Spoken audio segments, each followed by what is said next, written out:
오늘 봉독한 말씀 가운데 요한복음 2장 19절 말씀, 이 성전을 헐라. 누가? 너희가 이 성전을 헐라. 예수님 선포이십니다. 이 말씀은 조금 이따 다시 보기로 하고, 먼저 고린도전서 3장 5절 이하의 본문을 우리 함께 살펴보려고 합니다. 본문은 사람의 일과 또 하나님의 일 사이에 성립되는 관계를 설명합니다. 나무 심고 거기에 물 주는 일은 사람의 몫이고, 그 나무를 자라게 하시는 이는 하나님이십니다. 참 신비롭습니다. 사람이 나무에 물을 주면 거기에 하나님의 신비한 생명력이 작용해서 그 나무가 자라납니다. 제 연구실에는 난초 화분이 있습니다. 이 난초가 제 곁에 온 지 13년입니다. 13년 전에 우리 학교 삼이자 교수님이 은퇴하시면서 연구실에서 키우시던 난초를 저에게 주셨습니다. 이때부터 일주일에 한 번 정도 물을 주었습니다. 물만 줬습니다. 물만 주었을 따름인데 13년 세월이 지난 지금도 여전히 싱싱합니다. 잘 자라고 있습니다. 화분을 지켜보면서 참 신비롭다는 생각이 듭니다. 나는 그저 맹물만 주었을 뿐인데 난초는 잘도 자라는구나. 이것이 우리 학교의 신학 교육을 생각하게 합니다. 고린도전서 3장 본문의 아볼로와 바울은 선생과 교수에 해당되겠습니다. 또 식물과 나무는 학생에 해당되겠습니다. 물론 이것은 비유입니다. 선생들이 전공 영역을 소개하고 가르치지만 정작 학생들의 생각이 자라고 마음이 넓어지고 또 신앙이 깊어지는 일은 하나님이 하십니다. 강의실에서 일어나는 신비로운 사건입니다. 선생이나 교수는 오직 하나님의 동력자일 뿐입니다. 본문 말씀 7절 그대로입니다. 그런즉 심는 이나 물 주는 이는 아무것도 아니로되 오직 자라게 하시는 이는 하나님뿐이니라. 선생과 교수는 하나님의 동력자로서 오늘의 학문 세계를 소개하고 가르칩니다. 그 학문은 과거로부터 현재까지 쌓여온 아주 넓은 세계입니다. 이것을 배운 학생의 생각이 자라고 마음이 넓어지고 신앙이 깊어지는 것은 미래를 향한 성장과 성숙입니다. 그래서 강의실에서는 현재와 미래의 만남이 일어납니다. 이것도 참 신비롭습니다. 선생은 현재의 학문을 가르치는데 학생은 이 가르침을 통해서 미래를 열어가고 있습니다. 마치 고목나무에서 새싹이 돋아나는 일에 비유할 수 있습니다. 이 새싹이 뭐냐? 이 새싹은 학생들의 창의성과 창의력으로 돋아나는 싹입니다. 이것이 신학 교육입니다. 우리 모두는 주어진 시간 속에서 살아갑니다. 오늘의 선생과 교수가 은퇴해서 교단을 떠나면 오늘 배웠던 학생이 내일은 선생이 되어서 교단을 이어갑니다. 오늘의 목사가 은퇴해서 교회 강단을 떠나면 오늘 훈련받은 학생이 내일은 목사가 되어서 강단을 지켜갑니다. 본문의 바울과 또 아볼로처럼 우리 학교에는 그동안 나무 심고 물 준 선생들과 목사들의 이름이 있습니다. 예를 들면 선교사 마포 3년, 목사 주기철, 손양원, 한경직, 여성 지도자 김순호, 백인숙 등입니다. 오늘의 우리 학생들은 그분들의 뒷모습을 보고 배우면서 내일을 지금 준비하고 있습니다. 우리 장신대 학생들, 미래를 향해서 창의성을 키우는 학생들에게 주시는 말씀은 앞에서 읽었던 본문 말씀 요한복음 2장 19절입니다. 이 성전을 헐라, 너희가 이 성전을 헐라. 참 과격한 말씀입니다. 그렇지만 이 말씀은 기존의 성전을 헐어야만 새로운 성전이 일으켜진다는 뜻으로 다가옵니다. 성전은 교회입니다. 미래를 향한 오늘의 학생들이 깊이 공부해야 할 주제는 교회론이라고 봅니다. 교회가 과연 무엇인가? 지금 학창시절에 많이 생각하고 곱씹어 봐야 합니다. 왜 그런고 하니 이제 새로운 모습의 교회가 나타날 때가 되었기 때문입니다. 세상 모든 것에 유효기간이 있습니다. 세상 한가운데서 현존하는 교회 역시 유효기간이 있습니다. 그래서 교회는 항상 개혁되어야만 합니다. 변화되어서 바뀌어야 합니다. 그러나 변질은 아닙니다. 발전적인 변화입니다. 소위 교회 갱신입니다. 이 점에서 예수님 말씀, 이 성전을 헐라, 우리에게 새롭게 들려옵니다. 그러면 현재 한국교회 모습 같이 한번 생각해 봅니다. 지금 한국교회의 모습은 1960년대 산업화 시대에 형성되었습니다. 그 당시 시대 정신은 성장이었습니다. 경제 성장이 중심이었습니다. 국민 모두의 가슴 속에 새겨졌습니다. 우리도 한번 잘 살아보세요. 교인들 가슴에도 그 성장이 새겨졌습니다. 그래서 교회는 경제 성장의 물결을 타고 성장을 지향하고 추구했습니다. 교회 성장이란 교인 수가 늘어나고 헌금이 증가하는 것으로 대변됐습니다. 예배당 건물 짓고 교회 규모가 확대되었습니다. 그렇게 되니까 세계 교회들이 한국 교회를 경이롭게 바라보았습니다. 기독교 2000년 역사 속에서 이렇게 짧은 기간에 그 유래를 찾아볼 수 없는 교회 성장, 이 교회 성장을 한국 교회가 일구었기 때문입니다. 교회 성장에 힘입은 한국 교회는 계속해서 세계를 향해서 해외 선교에 열심을 냈습니다. 그 결과로 미국 다음으로 해외에 많은 선교사를 파송했습니다. 그러나 이제 그 시대는 지나갔습니다. 소위 굴뚝산업 시대인 2차 산업혁명 시대가 이미 지나갔습니다. 경제 성장 중심의 고도 성장 시대가 지나갔다는 뜻입니다.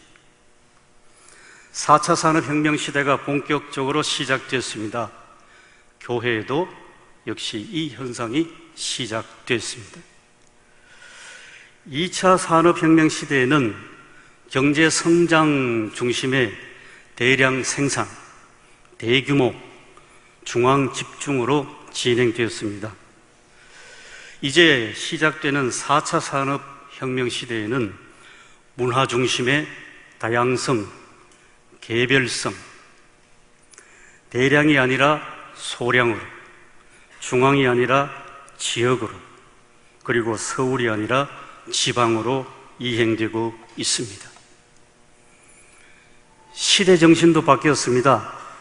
고도 성장이 아니라 이제는 생명, 정의, 상호 소통과 평화입니다. 교회 지도자들 가운데는 아직도 여전히 고도 경쟁 성장 시대에 교회 성장을 회복하고자 현재 교회를 위기라고 그렇게 진단하고 있습니다. 그러나 이미 한국 사회는 초고령 저출산 시대이므로 교회의 물량적 성장이란 현실적으로 기대할 수가 없습니다. 그래서 우리는 교회 인식에 대한 패러다임이 바뀌어야 합니다. 새 시대의 새로운 교회를 찾아야 합니다. 이러한 점에서 예수님 말씀, 이 성전을 헐라 거듭 새겨듣습니다. 다시 말씀드려서 경제성장 중심 시대의 교회를 헐고 새로운 시대의 생명, 정의, 소통, 평화의 교회를 맞이해야 합니다. 이에 요한복음 2장 13절 이하의 말씀, 오늘 본문 말씀이 우리에게 아주 참 소중합니다. 본문은 이렇습니다. 예수님이 공생애를 시작하시던 6월절입니다. 예수님이 예루살렘 성전을 정화하십니다. 예수님은 성전뜰이 물건을 사고 파는 시장으로 변질된 사실을 보셨습니다. 그리고 거기에서 희생제사의 썰, 소, 양, 비둘기가 상품으로 거래되는 것을 보셨습니다. 본래 성전의 시장은 먼 지방에서 온 순례자나 예배자가 보다 쉽게 재물을 구하도록 편의를 제공하는 장소였습니다. 처음에는 꼭 필요했습니다. 그런데 세월 따라 그 시장이 변질됐습니다. 예수님이 본 성전의 시장에서는 재물의 거래를 통해서 부당이익을 취하는 제사장들의 탐욕으로 넘쳐났습니다. 또 순례자, 예배자들은 이 시장에서 성전에 바쳐야 할 돈을 바꾸었습니다. 그 당시 20세 이상 유대인 남성은 성전세로 유대인 돈 반세겔을 바쳐야 했습니다. 환전소에서 로마 화폐인 드라크마를 유대인 화폐인 세겔로 바꾸어서 성전세 반세겔을 바쳤습니다. 이 환전소를 통해서 대제사장들이 역시 부당한 이득을 취했습니다. 본문은 계속 이어집니다. 이 상황을 목격한 예수님은 성전에서 소와 양을 파는 사람들을 내쫓으셨습니다. 돈 바꾸는 상인들의 돈을 쏟으시고 상을 엎으셨습니다. 대단히 과격했습니다. 이런 행위는 제사와 예배를 빙자해서 부당한 이익을 취하는 대제사장들을 향한 공격이었습니다. 이런 예수님의 행위에 화가 난 유대인들이 본문 그대로입니다. 네가 이런 일을 행하니 무슨 표적을 우리에게 보이겠느냐. 그러자 예수님은 이 성전을 헐라 말씀하십니다. 이제 이 본문에서 눈을 떼고 우리 한국교회를 함께 들여다봅니다. 많은 교회들이 교회 성장을 거듭하는 동안에 신앙의 초심을 잃어버린 경우가 많습니다. 교회에 물질이 풍성하고 풍요할수록 신앙 정신은 반비례로 약화되었습니다. 6.25 한국전쟁 직후만 해도 오로지 하나님만 의지하던 한국교회 교인들이었습니다. 그런데 그 신앙이 이제 돈과 물질 앞에서 무력해져 갔습니다. 저 자신도 모르게 하나님보다 돈과 물질을 더 사랑하게 되었습니다. 입술로는 전능하신 하나님을 고백하지만은 실제 행동과 삶에서는 돈의 전능함에 복종하게 되었습니다. 참 불행합니다. 모든 교회는 아니지만은 적지 않은 교회, 적지 않은 신앙인들이 돈의 힘, 곧 만몬의 힘에 굴복했습니다. 적지 않은 교인들이 입으로는 여호와 하나님을 믿는다고 합니다만은 실제로 행동과 삶에서는 바알 신을 숭배하고 있습니다. 그러나 아직 한국교회는 우리에겐 소망이 있습니다. 왜? 하나님께서 남겨놓으신 사람들이 있기 때문입니다. 엘리야를 생각합니다.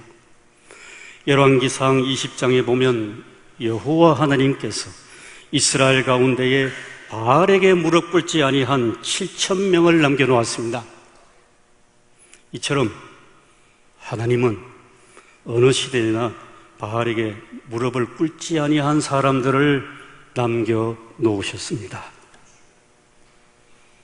여기에 한국교회의 소망이 있다고 믿습니다. 또 여기에 앉아있는 우리 하구들이 바로 하나님께서 남겨놓으신 7,000명에 속해 있다고 믿습니다. 한국교회 소망이 여기 있습니다. 지난 겨울 이래로 우리 학교 교수님들이 어느 교회의 부자 세습 철회와 교회 개혁을 위해서 기도회를 시작했습니다.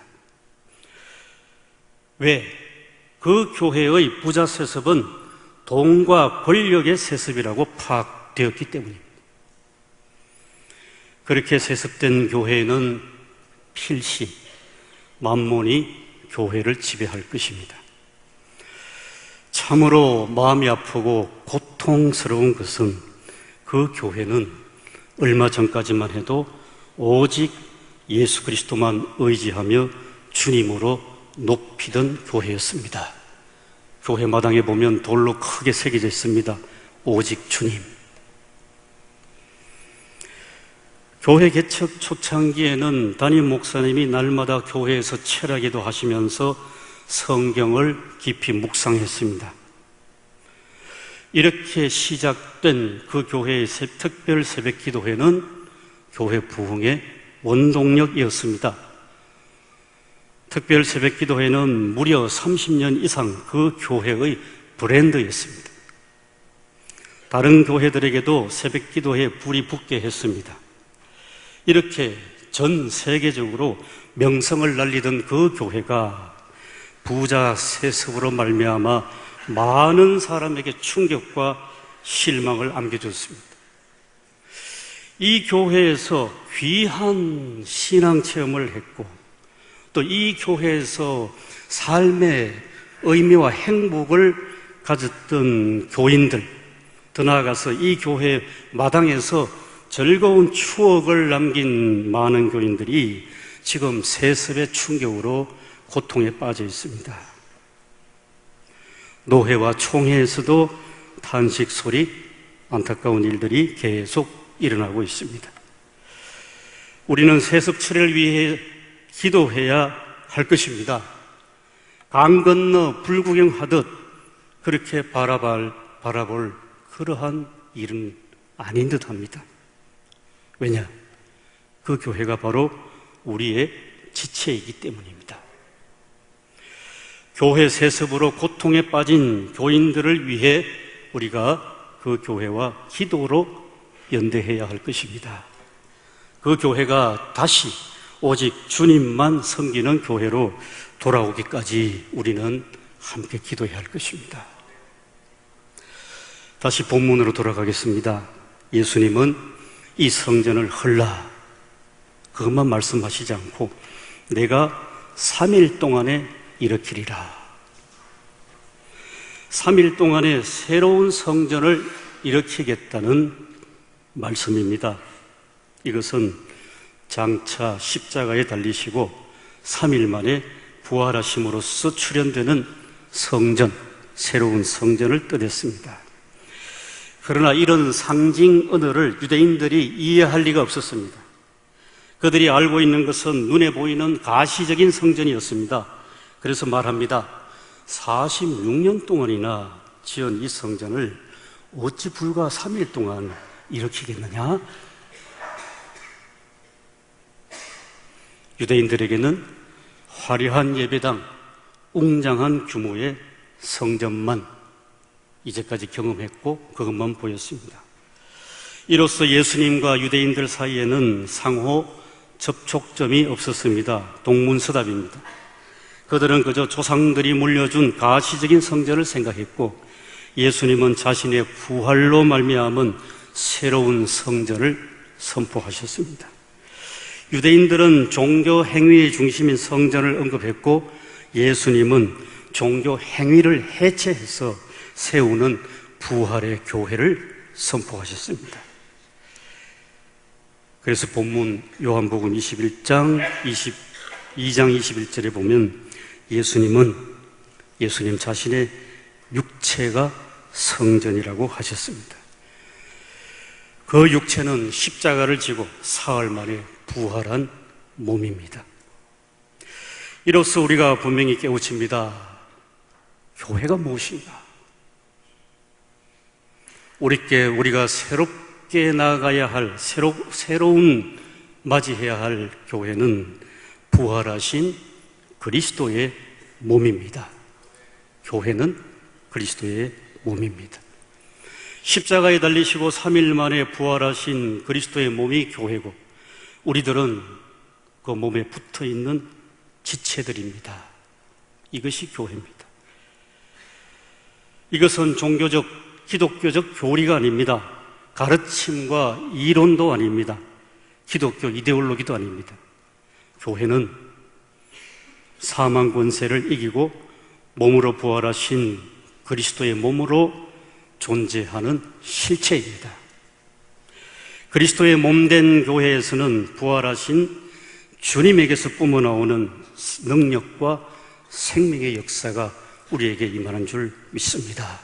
성령의 역사 속에서. 다시 본문 말씀, 이 성전을 헐라.